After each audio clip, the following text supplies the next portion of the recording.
Welcome back to the deep dive.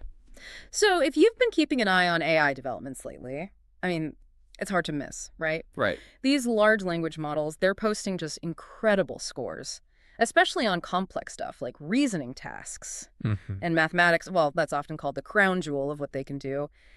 You look at the benchmarks, and it seems like they've cracked it. Soda performance all over the place. Yeah, the headlines definitely tell a story of solved problems almost. Like Hmm. these models are genuinely starting to think.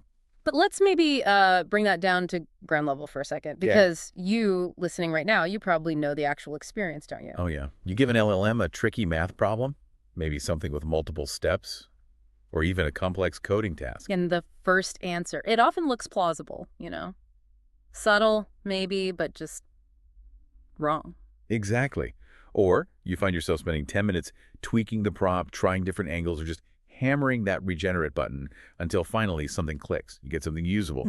That's it. That's the gap we're living in. This huge difference between what the model could do on its best day, its absolute peak potential. And what it actually reliably gives you time after time when you hit enter. And the research we've gathered for today makes it really clear.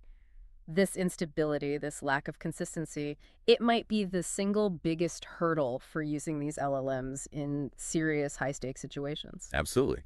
And the traditional ways we measure these models, they're kind of blind to this whole problem. They look at the best case, or maybe the single most likely output. But they tell us basically nothing about how consistent the model is day to day, prompt to prompt. And if you can't predict how a model's going to perform reliably, well, you just can't trust it with anything critical, can you? So that's our mission for this deep dive. We're looking into a really smart new metric. It's proposed by researchers over at the Shanghai AI Laboratory. It's called GPAS at K.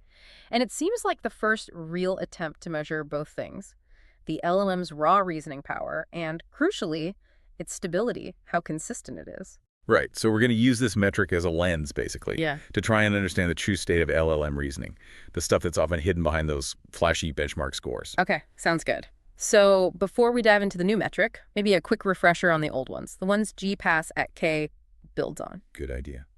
Let's quickly cover the basics we've been using. First one up, the simplest, greedy accuracy. Right. Greedy accuracy. It's deterministic. It's kind of brutal, actually. How so? You give the model one chance, one prompt, one output. Is that single output correct? Yes or no? That's it. So it measures the correctness of that single most probable answer the model spits out first. Exactly. Instantaneous correctness. Okay. Then we moved on to pass at K. This one feels more common now, especially for things like code generation. Yeah, pass at K was a step forward because it acknowledged that these models are probabilistic, right? They don't always give the same answer. So how does pass at K work? It measures the model's potential. So you let the model try multiple times, say K at times. Maybe P is $16, maybe it's 100. Pass at K then asks, what's the probability that out of those taller tries, at least one of them is correct? Ah, okay. So it's measuring the best possible outcome if you're willing to try multiple times, like the model's peak performance. Precisely. It tells you what the model might be capable of achieving under ideal conditions or with enough attempts. What's theoretically possible? All right. Now for the main event, GPAS at K. You said this one tackles stability. How? So if pass at K is about potential getting it right at least once GPass at K flips the script, it evaluates stability by asking, what's the probability of consistently getting correct solutions across multiple attempts? Consistently. That feels like a really different question. That's a fundamental shift, yeah. Yeah. And the clever part is how it uses this tolerance threshold. They call it tau'd up, or tau. Tau. Okay. What does that do? This tau value, tau, it lets you tune how strict you want to be about consistency. It makes it a continuous scale, not just a simple yes-no. We're moving beyond is it correct to how reliable is it? Can we use an analogy, maybe the juggler one from the source? Yeah, the juggler analogy works well.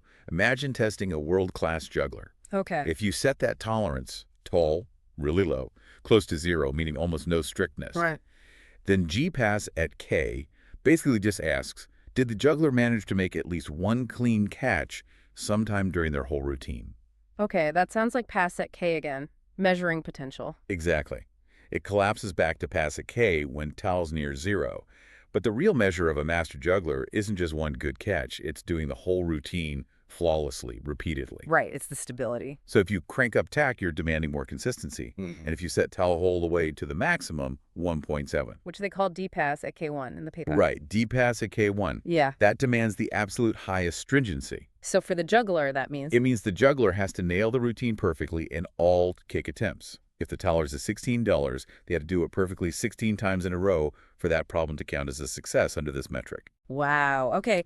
That's not just about finding the right answer path anymore. That's about mastering it so completely that you basically don't make mistakes on it. That is the definition of real stability, yes. True mastery. And then there was one more layer, this composite score, the DPass at KLA. Oh yeah, baby G pass at KLA. That's basically for practicality.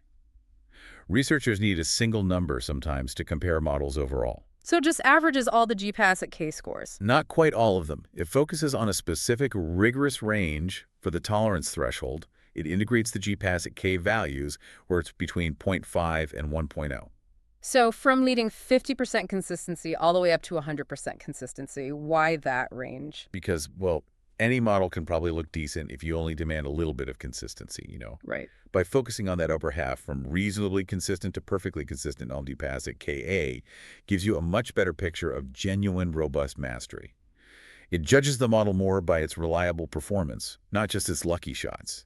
Okay, so we've got this new toolkit, GPass at K and GPass at KG, designed specifically to sniff out instability. Now, let's see what happened when the researchers actually used it. Right. Let's get to the results. They tested a bunch of different LLMs, general ones, math-focused ones, and these O1-like models known for longer reasoning chains. And they used tough benchmarks, including a new one. Yeah, standard ones like Math 500, L5, EME, but also this new one called Live Math Bench, which they apparently constructed very carefully to avoid contamination issues. Okay, so what was the first big finding? The first key finding is just, wow, the sheer scale of performance drop when you demand consistency. How big a drop? When they use that super strict metric, a job pass at K1, almost every single model just plummeted compared to its basic greedy accuracy score. Plummet? Are we talking like a few percentage points or? No, we're talking free fall territory. The source material says performance drops often exceeded 50% across different models, different benchmarks. 50%? Half. Or more. Yeah, think about that. A model might get a problem right on its first try half the time, 50% greedy accuracy. Sounds okay-ish, maybe? Yeah. But when you ask it to get that same problem right, say 16 times in a row reliably, its success rate might drop to maybe 5%? That's genuinely shocking. The reliable performance is just a fraction of the single-shot accuracy. Exactly. And think about what that means if you're actually trying to use these models. If you're an engineer relying on an LLM to check some critical design or generate some complex financial code, you're basing your trust on that greedy accuracy number, which is painting a wildly optimistic picture of how reliable the model actually is. Precisely. And it wasn't just weaker models. Even the best model they tested on that new live math bench, DeepSeek R1. How did it do? Its greedy accuracy was really impressive, like 81.1%. You'd feel pretty confident with it. Yeah, absolutely. But when they measured its stability using pass at $16 time, the score fell by 14.3 percentage points, down to 69.5%. Wow, even the top performer took a big hit. Over 14 points lost just by asking for consistency. And if the best models are losing that much ground, you can imagine how fragile the less capable ones become under this kind of scrutiny. Okay, this is huge. But then the second finding, this one seems to challenge the whole way the AI industry works right now, doesn't it? This idea that scaling up is always the answer. Yeah, this was really interesting. For years, the mantra has been bigger is better, more parameters, more data. Just scale it up. But the data here suggests scaling isn't the simple answer for stability. It seems necessary, maybe, but definitely not sufficient on its own. The researchers looked at model families, right? Comparing a model like Qwen 2.532b to its bigger sibling, Qwen 2.572b. Okay, so comparing a large model to an even larger one.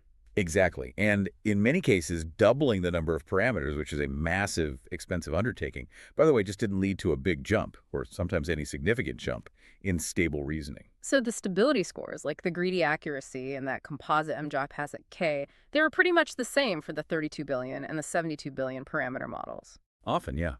The difference was sometimes within just 1 or 2 percentage points. Yeah. It was kind of negligible. So making the model bigger might help it know more stuff, maybe, but it doesn't necessarily make it better at consistently applying that knowledge without making mistakes. That's what this data suggests. It's like having a bigger library doesn't automatically make you a more rigorous or careful researcher. The ability to reason reliably seems to be more about architecture or training method maybe than just raw size. Which leads us to ask, are we hitting diminishing returns on just scaling up, at least when it comes to reliability? It certainly looks like a possibility based on this research, doesn't it? Okay, and the third big finding highlights where this lack of true mastery really shows up when things get difficult. Yep. Difficulty massively exacerbates instability. The harder the problem, the wider the gap between potential and reliability. How did they test that? They compared how models performed on relatively straightforward high school level exam questions, like from the CCE exams, Okay. versus much harder collegiate level competition math problems from something called the WLPMC. These require deeper insight and generalization. Right, so foundational knowledge versus complex application. And how did a model like, say, QWQ32B preview handle that difference? On the easier CCEE questions, it did okay.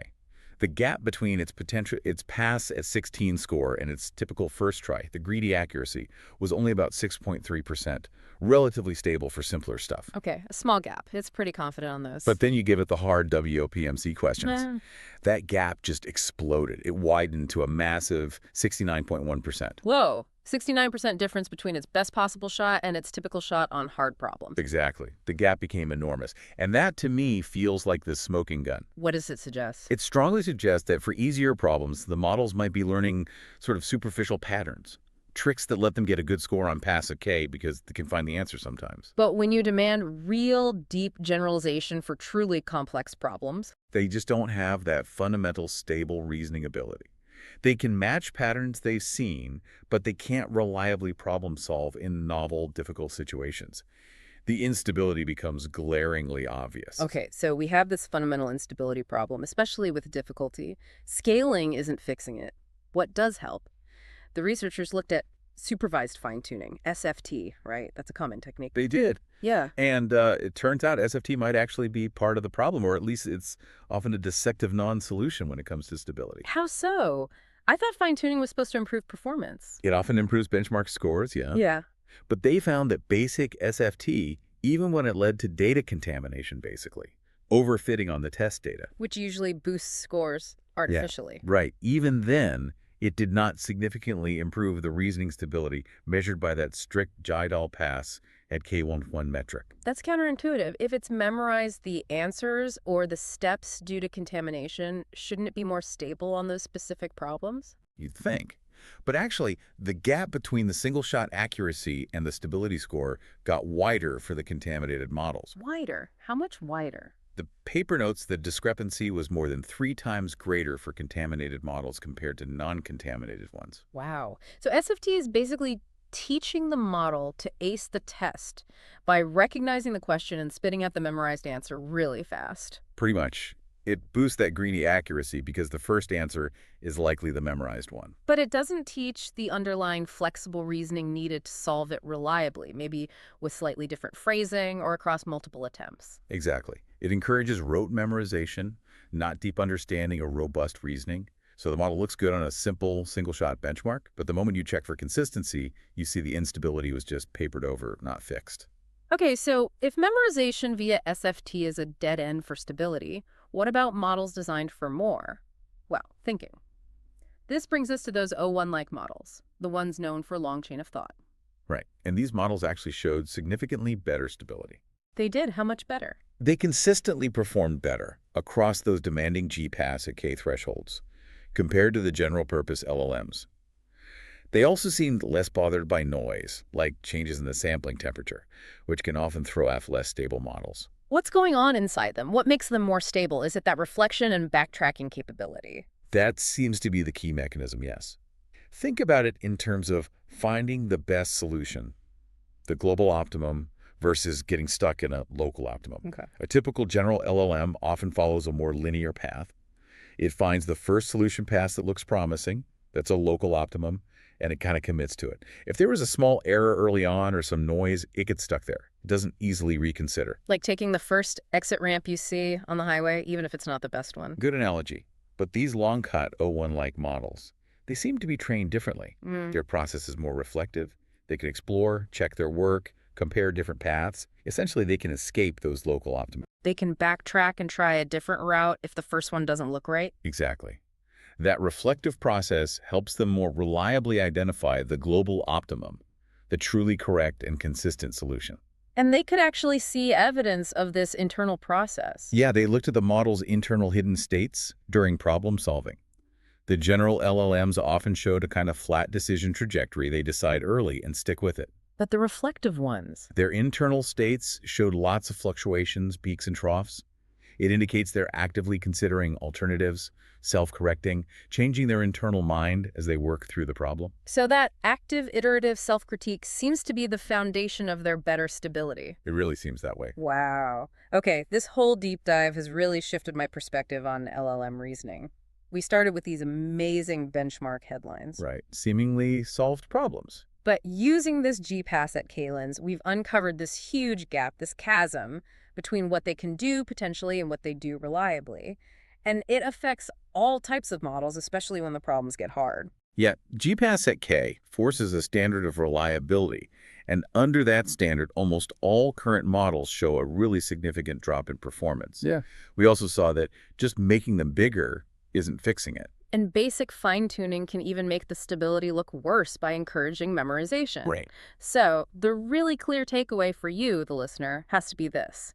If you're using an LLM for anything complex, anything high-stakes coding, analysis, design verification, whatever, You absolutely cannot just trust that first output blindly. Assume its consistency is much lower than its single-shot accuracy suggests. use those regenerate options, try different prompts. Treat it more like probing the model's stability on that specific task before you actually rely on the answer. Definitely.